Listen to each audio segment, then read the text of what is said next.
Yo guys, Anboni here, and on my last video I think about 90% of the comments were just people asking for a Warlord's guide. So here I am doing just that. Therefore, in this video I'm going to go over some general changes concerning Shadow Priests in PvP, also playstyle changes, stats, priorities, talents, glyphs, all that good stuff. So let's dive straight in. But before we do the diving, I want you to check the link I posted in the description below. It is actually a written guide made by Lolflay, who is, I believe, an 8-time Gladiator Shadow Priest, so definitely a much more experienced player than myself. And on top of that, the responses that he gets and, everyone contributing, I mean, I'll do my best with this guide, but there's no way I'm ever going to match so many great players giving great input. So definitely check out that link. Okay, so let's start with some changes. For this guide, I assume that you play or at least have an idea of what the Shadow Priest does and what our spells are. So I'm not gonna explain everything in detail. I'm just gonna go over some general changes, the biggest notable changes. And those are: we can no longer regenerate mana by any means except if we drink or if you spec into Mindbender. So Vampiric Touch no longer generates mana, and neither does Dispersion. We no longer have Hymn of Hope, was it? Or Divine Hymn? I think Hymn of Hope was the one that gave mana. So no more of that. Next up, our CC got a bit hindered.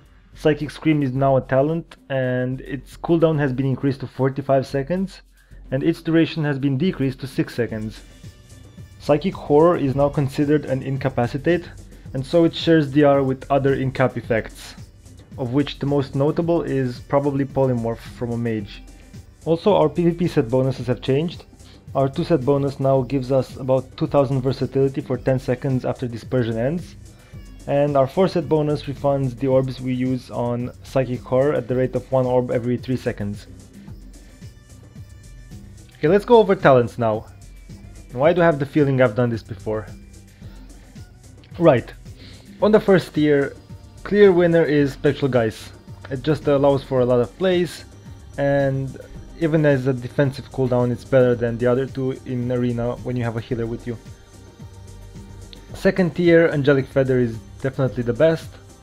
In the third tier, even though all of them are probably just as good DPS wise, I like Surge of Darkness the most, because it offers the most pressure overall. Plus it's an instant, so you don't have to worry about getting kicked like you are while picking Insanity. And on top of that, it also allows you to make some really deadly swaps with the Clarity of Power. On the next tier, our CC tier, we got our Psychic Scream, which is the Fear. That's what you'll be taking for 99.9999% of the cases. Okay, on the level 90 tier, we've got some pretty useless spells. I find myself almost never using any of these abilities, in arena at least. I do pick Halo because it has the most burst potential, but just pick whatever you want, I guess. They all break CC, so they're not that great. But yeah, I go for Halo simply because it has the most damage if you do it from a long distance. Now our level 100 talents. This is where it gets really good. Clarity of Power is clearly the winner for me and most priests. But if you play some sort of dot cleave, then Auspicious Spirits might be better, since you get a ridiculous amount of orbs with it. If you keep your dots up on 3 targets, if not 4, then you will basically, you don't even have to cast Mind Blast anymore because you get so many orbs. It's actually stupid. So yeah, I'd say Auspicious Spirits if you want to go for a really dot heavy team, otherwise go for Clarity of Power. It makes your Mind Blast instant and on a 3-second lower cooldown, which is pretty big.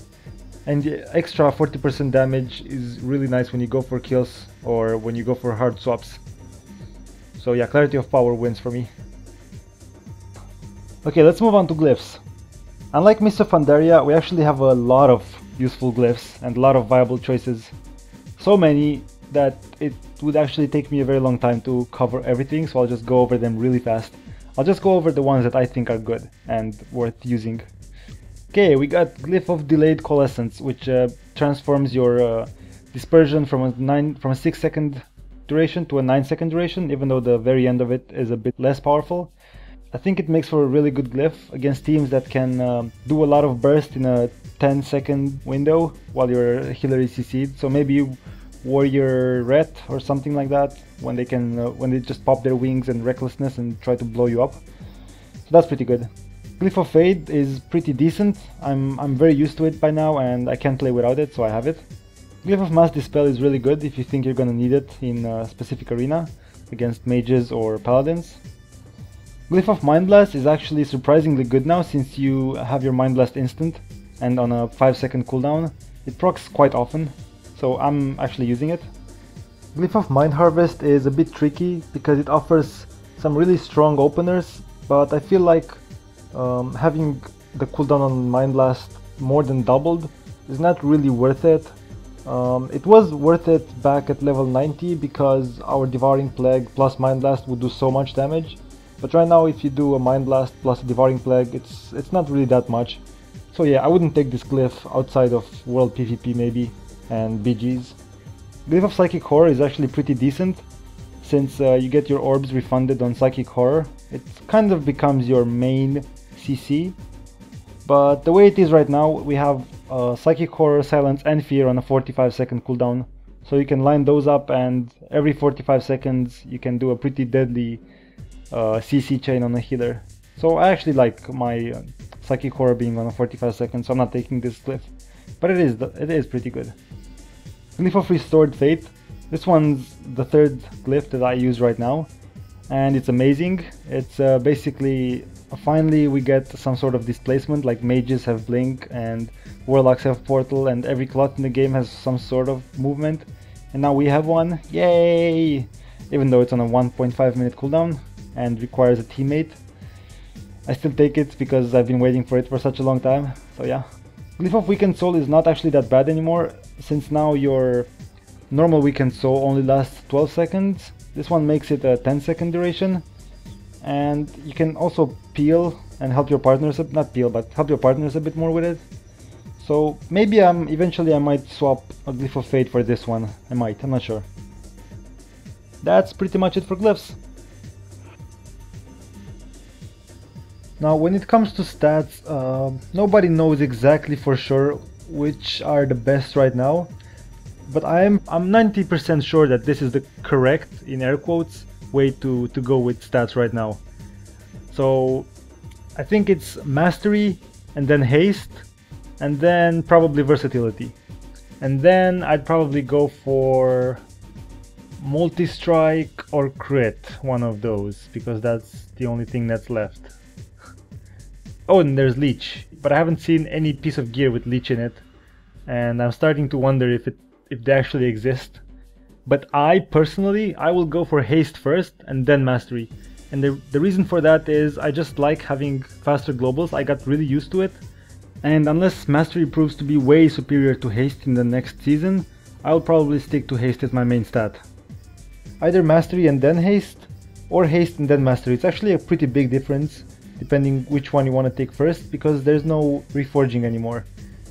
Now for instance, if you want to go Insanity instead of Surge of Darkness, and you want to go Auspicious Spirits instead of Clarity of Power, because let's say you play a super dot heavy cleave, then you'd probably want to go Mastery and Crit, or even Crit and Mastery, because you get a lot more orbs from Crit with Auspicious Spirits, and the damage you do with Mastery with Insanity is actually sick. So yeah, these stats that I said are the best, namely Mastery and Haste, work in conjunction with the talents and, not glyphs necessarily, but the talents that I play with and I showed you. So yeah, that's my 2 cents on the matter of stats priority for Shadow Priests. Now I'm not saying I'm the best Shadow Priest in the world, so therefore other people's 2 cents might be more valuable to you than mine, and for that reason I will post you another link in the description below to a forum discussion about priest gearing. Let's talk a little bit about rotation or spell priority or whatever you want to call it. So a couple of things changed from Mists of Pandaria. Well, actually a lot of things changed, but the basics remain all the same. Our spell priority still is Mind Blast on cooldown, so you can generate orbs. This gets a lot easier of course since Mind Blast is instant now and on a 5-second cooldown.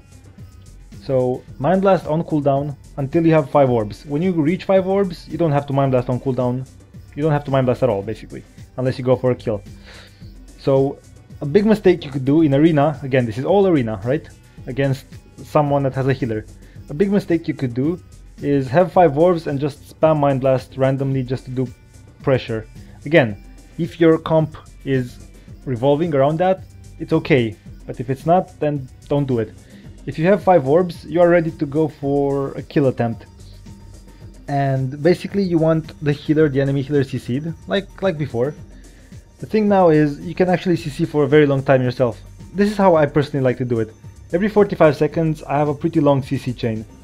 And I usually like to start with the Psychic Horror, just so I can make sure that the person stays there and I can go fear them.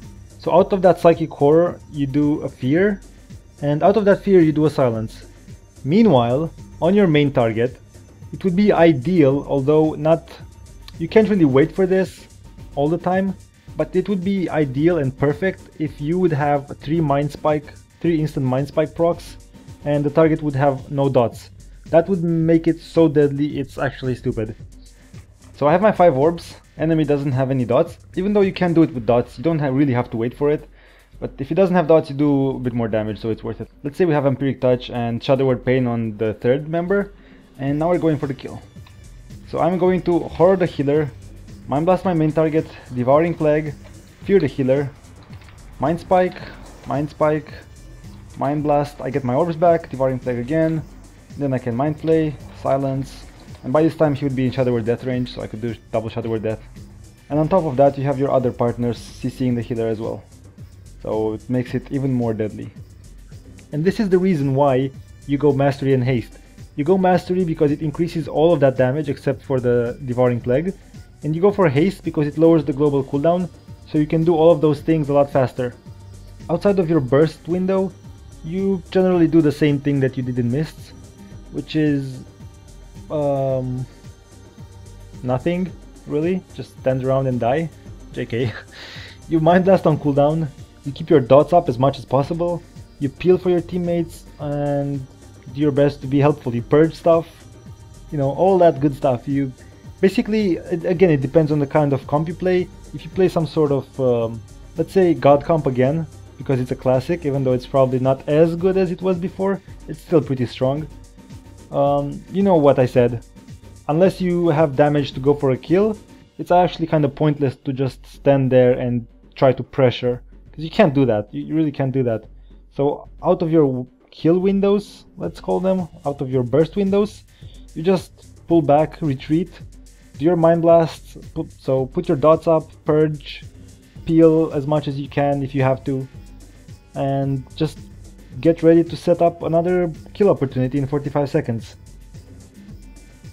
So best comps would probably be Shadow Priest Rogue, any sort of Shadow Priest plus melee that has great swap potential, and a stun on demand is good. And I think every melee has a stun on demand, so I think, yeah, basically Shadow Priest plus any melee except Shaman. I think that's it. It's gonna be really good. And also, I think Shadow Priest Mage is still somewhat viable. That's what I'm gonna be playing, at least in the beginning. As a healer, you'd probably want something other than a Druid or another Priest, because Fear is on the same DR with Cyclone, and your Psychic Horror is on the same DR with his Roar, his Disorient thing. So I think that's pretty much it for this guide. I'll probably make another one when we're deeper into the season, just because I'll probably have a better understanding of how the game works by then, hopefully, and better gear, and I'll be able to tell you guys for sure that this is the cookie cutter spec, and go for it, because you're gonna get rank 1 and you're gonna be awesome. But you already are awesome, so don't let anyone tell you otherwise. And I'm getting way off track, but yeah. I hope this guide helped you in some way, and yeah, thanks for watching, guys. Cheers, and I'll catch you in the next video. See ya!